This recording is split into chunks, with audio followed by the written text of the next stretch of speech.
Keo, àwọn ò tí lẹ́yìn.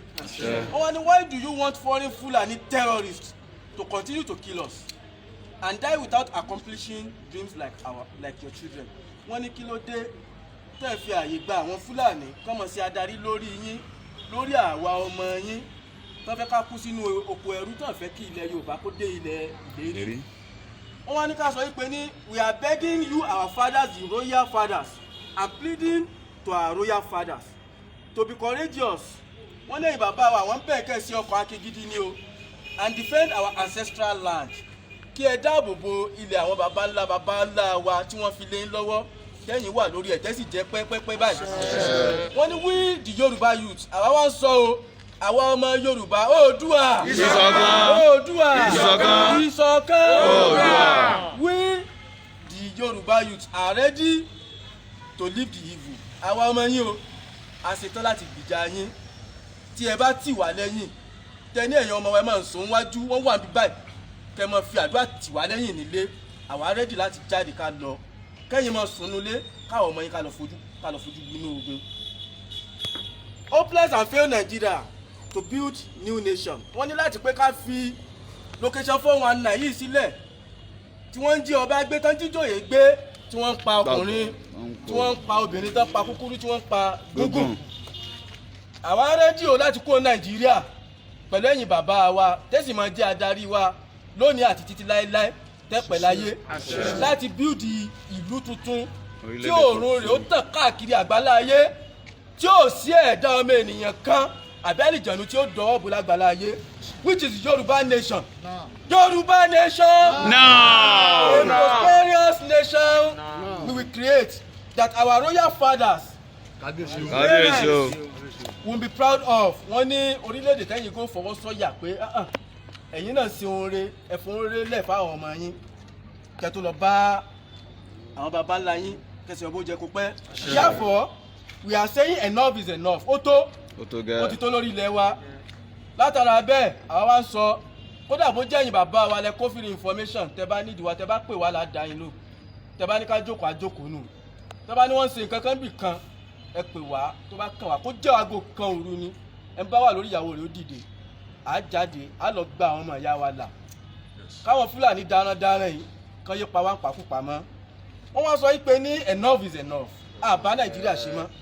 Restructuring of Nigeria cannot stop Fulani kinsmen in killing us. Bẹ́ẹ̀ni. Wọ́n ní tá a bá restructure, wọ́n ní àtúntò yẹn kò lè mú nǹkan kan bá wa ju pé ní àwọn Fúlàní yìí náà wọ́n sì tún máa pa wá ni. Bẹ́ẹ̀ni. Wọ́n sì tún máa pa wá bá ṣe ti ń ṣe. It is an agenda that have been vowed to keep. Wọ́n ní ìlérí ni táwọn Fúlàní ti ṣe láàrin ara wọn pé ní ilẹ̀ Nàìjíríà, ilẹ̀ Yorùbá àwọn làwọn ní, àwọn ní baba ńlá àwọn fún, àwọn sì fẹ́ gba gbogbo ẹ̀. Lóòótọ́ náà ò ní fún wọn sí, àwọn alálẹ̀ ni ó bínú sí wọn. Even though we are on our father's land, orílẹ̀ àbátiwa la wáyé, yet we are second class citizens in our country. Yes. Ó lè jẹ́ pa wà lórílẹ̀-èdè wa second class citizen. Àwọn Fúlàní ò rí wa gẹ́gẹ́ bí ìpè lórílẹ̀-èdè wa la wà. Wọ́n ríra wọn pé ní àwọn gangan lọmọ Nàìjíríà. That is why they call themselves they were born to rule. Now, wọ́n ní the advantage of having our own country is better than sharing everything and still be cheated by those who hate us. Wọ́n ní ká dá orílẹ̀-èdè tuntun ti wálẹ̀ tẹ́yìn bàbá wa ó máa fi àwọn alálẹ̀ darí wa. Ó sàn ju ká wà níbi tí a wà tẹ́lẹ̀ lọ. Ìsunkún ìpayín kékeré náà láti máa rí, torí wọ́n ní bá gún lọ́lọ́, bá gun lódó ni, bá lọ láta ìwà àtàwọn ní kò ṣe kí ni. Kò fatálẹ̀. Ìyá tálẹ̀, bẹ́ẹ̀ ni ìwà Nàìjíríà kò ní fi wọ́n sílẹ̀. Yorùbá nation can save us all. Orílẹ̀-èdè Odùduwà ilà wa fẹ́. End Nigeria now. Yorùbá life matters. Wọ́n ní ẹ̀mí ẹ̀yin bàbá wa, ẹ̀yin ìyá wa àti gbogbo ilẹ̀ Yorùbá ni ló jẹ wá lógún. Ilẹ̀ Yorùbá ó gbè wá o. Látara bẹ́ẹ̀ gẹ́gẹ́ bí n tí a wá ṣe, àwọn èèyàn wa tó ti ṣubú lójú ìjà, àwọn ètò orúkọ wọn wà lọ́wọ́ tiwa láti jọ rìnrìn àjò àtàwọn tí ò sí bí. Wọ́n tún wá ní ká fi ẹ̀mí ìkẹ́dùn kó máa jẹ́ ìrántí fún gbogbo wọn. Ọ̀pọ̀lọpọ̀ wọn ti wà láàrin wa, àdùgán ti wà láàrin wa báyìí. Àwọn yòókù ti wà láàrin wa, àwọn ń wò wá àwò rí wọn. Wọ́n wá ní my fellow brothers and sisters, ẹ̀yin ọmọ ìyá mi, we've gathered here in front of His Royal Majesty Kábíyèsí, the King of Osogbo land and its environ. Alhaji Jimoh Laroye Elekeji Kesi Obo Jekopẹ. You are in the palace to mourn the souls of our departed Yoruba heroes and heroines. That the federal government of Nigeria, Fulani bandits and terrorists and other evil acts killed untimely from unfulfilling their greatness. Wọ́n pa wọ́n lọ́jọ́ àìtí pé wọ́n da ìdílé wọn sínú àjàgà. As I call their names, tí màá ṣe pé orúkọ wọn jọ, ẹ jẹ́ ká fún wọn lọ́wọ́ kẹyìn ká fi orí wa báyìí. Let's bow our heads and pray for their souls to transition peacefully to the spirit world. Ẹni àkọ́kọ́ tí ń dakọ gbogbo alamọ ọmọ wọn pa ní Àròtilé. Àròtilé the chief air force obìnrin nínú àwọn tó combat àwọn Boko Haram yẹn ọmọ kékeré ni. Bẹ́ẹ̀ni. Wọ́n set it up ní àṣírí sì tú wọ́n pa àwọn Fúlàní. To our soul rest in perfect. Comrade ẹni tó jẹ́ second in command di Sunday Igboho tó jẹ́ ọ̀gá fáwa tó jẹ́ pé tó wà sọ pé ní ó yá ẹgbàá bí àníwéyìn. Comrade Adigun Saheed Adogan tọ́jú ọmọ bí Òṣogbo.